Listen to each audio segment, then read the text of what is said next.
Hello guys! Welcome muli sa Noah's Garage.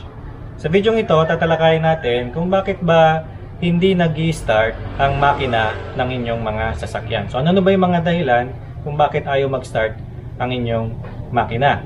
At sasabihin ko na rin yung mga alam kong mga paraan kung paano ito i-diagnose at ayusin. Okay?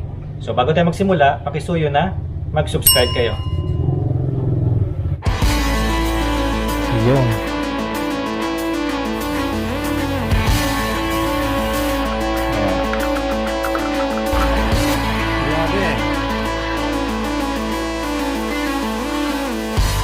Muna di tayo magaling. Ito mga tips na kailangan natin. Pag-uusapan natin ngayon, siyempre, puro sa mga...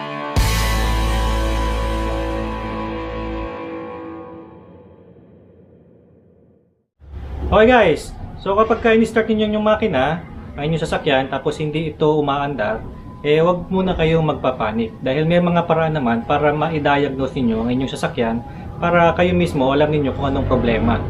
Kasi yung iba, ang sinasabi agad ay battery o starter. Maraming mga symptoms yan guys para matukoy ninyo kung ano talagang problema ng inyong sasakyan. So sa video ito, tuturo ko sa inyo yung mga kalamitan na mga rason kung bakit hindi nag-start ang inyong makina at ano ba yung mga dapat ninyong gawin para ma-troubleshoot ito. Ang unang-una sa listahan ay okay guys, ano ang pinaka-common na issue kapag hindi nag-start ang sasakyan? Pinaka-common ay ang palyadong baterya. So, ibig sabihin, palitin na ang inyong battery. Paano ba malalaman na palitin na ang inyong battery? So, merong mga senyalis yan guys. Unang-una, kapag nag-headlight kayo, nag-flicker siya, o yung dim light, yung dome light ninyo ay hindi masyadong maliwanag o nag-flicker din, yun ay sign na palyado na ang inyong battery. Nangyayari yan kapag paminsan-minsan, kapag pinark niyo yung sasakyan ninyo, nalimutan ninyo na naka-on yung ilaw. Minsan yung iba nalilimutan pa yung aircon na nakabukas, kaya kapag start ng sasakyan nagkakaroon ng shock dito sa battery, kaya na-drain siya, yan, nadidiskarga tuloy yung baterya, nasisira siya. So isa pang paraan para malaman niyo na palyado ng inyong battery ay sa pamamagitan ng pag-start niyo ng makina. Kapag pinasok niyo yung susi niyo at in-start niyo, kapag narinig niyo sa 2-3 click, kadalasan, baterya ang problema nun. At merong warning sa inyong dashboard na sign ng baterya. At ang isa pang paraan para malaman ninyo ay gagamit kayo ng ganito. Itong mga ganitong mga gadget. So meron akong video kung paano mag-diagnose ng baterya. Ilalagay ko sa ating description, ganun din sa ating cards. Okay? Para alam niyo kung paano gumamit ng ganitong mga gadget at ng mga multi-tester, multi-meter na mga gamit, para ma-diagnose ninyo ang inyong baterya. Para alam niyo kung paano ba malalaman kung okay pa ba yung baterya o hindi, lalo na kung bumabiyahe kayo ng malayo. Okay? So may mga ganitong gadget na pwede nyong bilhin. Mura lang to guys. Nabibili ito sa Lazada o sa Shopee o kahit saan ng online shop. At meron akong link nito sa aking website. Pwede nyo i-click yun para makabili kayo. Okay? So yun yung unang dahilan kung bakit ayaw mag-start ng inyong sasakyan. So yung battery lang. So gagawin nyo lang, palitan nyo, bili kayo ng bago. At may mga company dyan tulad ng di ako sponsored nito tungkol sa pagdi-deliver nila. Merong mga kumpanya na nagdi-deliver ng baterya tulad ng Motolite, napaka-convenient yon, wala na kayong gagawin. Kahit saan kayo masiraan, kung abot ito ng serbisyo nila, tawagan nyo lang sila, i-deliver nila yung baterya. So walang hassle yon, napaka-convenient para sa atin yon, sa yun sa mga pwede ninyong i-avail, pero hindi ito promotional commercial, okay? Sabi ko lang kasi ako ay talagang believe dyan sa serbisyo nila. Kaya nakikita ninyo naman na Motolite yung brand na gamit ko lagi. Okay guys, so yun yung unang-una, yung baterya. Okay guys, yung ikalawang dahilan kung bakit ayaw mag-start ng inyong makina ay yung tinatawag na ignition switch, Yung ignition switch, ito yung mismong nakalagay dito sa steering ninyo, dun sa may susian. Okay? Yan yung nagbibigay ng trigger o electric dun sa inyong starter motor. Okay? Paano nyo malalaman na ignition switch ang problema? Kapag pinasok ninyo yung susi nyo dito sa ignition at hindi nyo ma-turn, yun ang problema nun, ignition switch. O kaya pagka wala siyang power. Okay? Kapag ino-on nyo, walang power, ibig sabihin, ignition switch ang isa sa mga posibleng dahilan kung bakit ayaw mag-start ng inyong makina. Ngayon, hindi naman palagian na ignition switch agad ang problema. May mga pagkakataon lang na minsan na-overlook natin. Minsan yung ating susi ay masyadong worn out na, masyadong luma.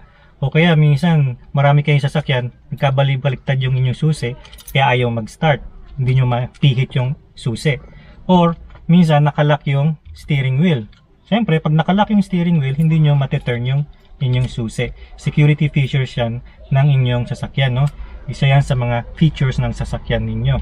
O kaya minsan yung immobilizer ninyo may problema. Ibig sabihin wala ng battery yung remote ninyo or may problema sa chip. Okay? So isa pang paraan para ma-diagnose ninyo ang inyong ignition switch ay dun sa hood. Punta tayo sa hood. Okay, para ma-determine ninyo kung okay pa ang inyong ignition switch, tingnan ninyo dito sa inyong fuse box, okay? Dito sa hood, dito sa engine bay, no? Kasi dalawang fuse box. Meron dun sa loob ng cabin at meron din sa engine bay. Dito sa engine bay, pag binuksan nyo yan, meron mga fuse dyan, no guys? Dito. Pagka may mga fuse dyan, yung titignan ninyo dyan, yung ignition switch fuse, okay? Yung ignition switch fuse. So, kung ano man ang sasakyan ninyo, malamang na meron niyang ignition switch fuse. Gasoline man yan o diesel engine. Okay? Sa Montero, yun ay number 3 na fuse. So, ito guys yung ating ignition switch number 3. Okay? Sa Montero Sport Gen 2 to, no guys? So, tingnan niyo yung owner's manual ninyo kung nasaan yung inyong fuse for ignition switch. So, ang gagawin nyo lang dyan, tatanggalin nyo, tignan nyo kung na-blown yung fuse. Okay? Pagka hindi, okay, pero pag blown yan, pag pinalitan nyo yan, gagana na ang inyong makina, yung ignition switch nyo. Pero, ibig sabihin, merong problema pa dyan sa system ninyo. So, dapat i-check nyo yon kasi merong underlying cause kung bakit nag-blown yung mga fuse ninyo. Okay? So, yan yung isa sa mga paraan para ma-diagnose ninyo ang inyong ignition switch. Yung ikatlong rason kung bakit tayo mag-start ng inyong sasakyan ay yung inyong alternator. So, meron akong video kung paano i-diagnose yung alternator para sa Gen 2 Montero. Makikita nyo doon kung saan nakaparte dito sa engine bay yung alternator. Sa Montero, nandito sa right side, okay? Sa ilalim ng oil filter. Magkakatabi yan doon, no? So, yun yung alternator. So, paano nyo ba malalaman kapag bad na yung alternator ninyo? Bad na yung alternator ninyo kapag may problema sa electrical system ng inyong sasakyan. Okay? Kapag naka-aircon kayo tapos nawawala yung aircon or yung ilaw nawawala, yung dashboard niyo nagdidim, no? Hindi siya umiilaw. Ang problema niyan, it's either battery or alternator ninyo. So paano i-check kung bad na yung alternator ninyo? Buksan ninyo yung inyong engine. Pag bukas na yung inyong engine, punta kayo dito sa battery ninyo. Kapag naka-on ang inyong engine, tumatakbo yung engine ninyo at tanggalin ninyo itong negative terminal ng battery ninyo. At kapag namatay ang makina, ibig sabihin, palitin na ang inyong alternator. May problema na sa alternator ninyo. Dapat nyo nang ipacheck iyon sa expert sa alternator para malaman ninyo kung pwede pang i-repair or palitin na siya. Bakit ganon? Kasi kapag namatay ang makina, ibig sabihin yung alternator hindi na nagge-generate ng enough electricity o power sa inyong engine. Kaya namatay siya. Kasi ang role ng battery, dito lang nag-i-store yung electric, yung extra electric na kailangan ng makina para ma-start siya. So hindi talaga sa baterya nanggagaling ang power, kundi sa alternator. Kaya kapag tinanggal nyo yung negative terminal ng battery habang umaandar ang inyong sasakyan at namatay yung sasakyan, bad na ang inyong alternator. So yun yung ikatlong dahilan kung bakit hindi nag-i-start ang inyong sasakyan.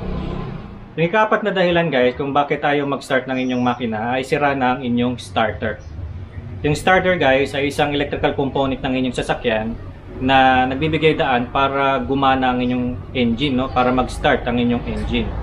So sinabi ko sa inyo kanina na yung ignition na switch, yun ang nagbibigay ng kuryente doon sa inyong starter. Kaya kapag faulty ang inyong ignition switch, hindi mag-i-start yung inyong sasakyan kasi walang kuryente na dadaan doon sa starter. Kaya naman, pag okay yung ignition switch ninyo at ayaw pa rin mag-start ang inyong sasakyan, ang susunod na problema niyan ay ang inyong starter. So ano ba yung mga symptoms kung paano nyo masasabi na starter ang problema ng inyong sasakyan? So unang-una, pagka tinurn nyo yung key dun sa ignition, may maririnig nyo lang na click, click. Ibig sabihin, may okay pa yung ignition switch ninyo, pero walang redondo, walang cranking. Kapag ganon, posible na ang starter ang problema ng inyong sasakyan. So, masalimuot mag-diagnose o mag-replace ng starter. Kaya, nire-recommend ko rin sa inyo guys na ipacheck nyo ito sa isang mekaniko talaga. Okay? So, yun yung pang-apat na problema kung ba't ayaw mag-start ng engine starter. Ang ikalimang rason guys kung ba't ayaw mag-start ng inyong sasakyan ay ang inyong fuel system. So, meron ako mga video niyan guys kung paano mag-bleed ng fuel system at kung paano magpalit ng fuel filter. Doon sa nakarang video ko lang. Okay, madali lang yan. Kahit anong sasakyan ang meron kayo, pare-pares lang yan ng procedure. Kasi kung karamihan naman ng sasakyan filter type, no? Pero kung canister type ang inyong fuel filter, medyo iba rin ang paraan ng pagpapalit nun. Pero matutunghayan nyo yan kapag nagpalit na ako ng fuel filter sa Hyundai Accent ko. So, bakit ba ayaw mag-start ng inyong sasakyan pagka problema ay fuel filter o yung fuel system ninyo? Unang-una, barado na siya. Okay? So, yung fuel system ninyo nagbabara dahil unang-una yung inyong fuel filter madumi na, kaya nagbabara. Or gumamit kayo ng mga fuel filter na hindi OEM, yung mga aftermarket na fuel filter ang ginamit nyo, which is mas madali itong magbara, hindi siya nakaka-filter maigi ng mga dumi, kaya nagbabara. O kaya sira na ang inyong fuel pump, or merong dumi o bara sa mismong mga fuel lines ninyo or sa SCV ninyo. Alam nyo naman, kapag walang fuel, no, gasolina o diesel na pumapasok sa engine ninyo, hangin lang, hindi talaga mag-i-start ang inyong makina. Kaya napaka-importante na alam ninyo na okay ang fuel system ng inyong sasakyan. Kaya pagka in-start niyo yung sasakyan ninyo, may redondo naman, di ba? May redondo, may cranking, pero ayaw mag-start, fuel system lang ang problema most likely. Okay, so ang gagawin ninyo, ipapump nyo lang ito, okay, itong fuel filter housing nyo para mag-circulate yung fuel sa inyong system. At kapag ayaw pa rin, kailangan nyo nang palitan yung fuel filter at baka marami na rin tubig ang nasa fuel lines ninyo. Okay guys, so yun yung ikalimang rason kung bakit ayaw mag-start ng inyong sasakyan. Ang huling rason kung bakit ayaw mag-start ng inyong sasakyan ay yung tinatawag ko ng mga miscellaneous na lang Pero napaka-importante rin ito guys na dapat ninyo tinitignan sa inyong mga sasakyan. So unang-una, kung gasoline engine ang inyong sasakyan, ay tignan niyo yung spark plugs ninyo. Okay, yung spark plugs. So kapag siguro alam ko kasi ang lifetime ng spark plug siguro 20,000 kilometers mileage, or 3 years. So palitan nyo na yan kapag mabot na kayo sa ganong milyahe. Pagka diesel naman, yung glow plugs. So pag hindi mag-start, baka may problema na yung glow plugs ninyo.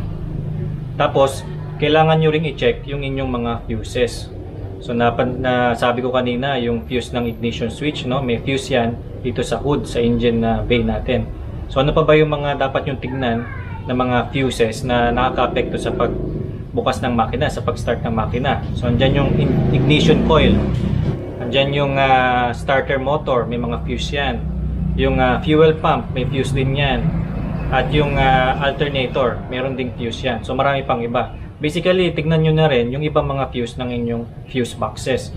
Pagka may blown dyan, palitan nyo na yon at tignan ninyo kung bakit na-blown yung mga fuse na yon. Kasi merong cause yan kung bakit na-blown. Okay? So yun yung mga rason o huling rason kung bakit di nag-start ang inyong mga engine. Alright guys, so sana natuto kayo sa video ito at natutuhan ninyo, nalaman ninyo kung bakit ayaw mag-start ng makina ng inyong sasakyan. So basically, ang common reason lang naman ay ang dead battery. Pero kung luma na ang inyong sasakyan, mga 5 o to 10 years na inyong sasakyan, baka may mga ibang causes na kung bakit ayaw mag-start ng inyong sasakyan. At mag-start kayo dun sa mga sinabi kong mga causes, no? Madali lang na may diagnose yan, at kung na-pinpoint ninyo ang problema, huwag kayong mahiya na lumapit sa inyong mga mekaniko. Okay guys? So sana nagustuhan ninyo ang video na ito, pakisuyo na i-like ito at mag-subscribe kayo guys. Ano? Maraming salamat at sa ulitin.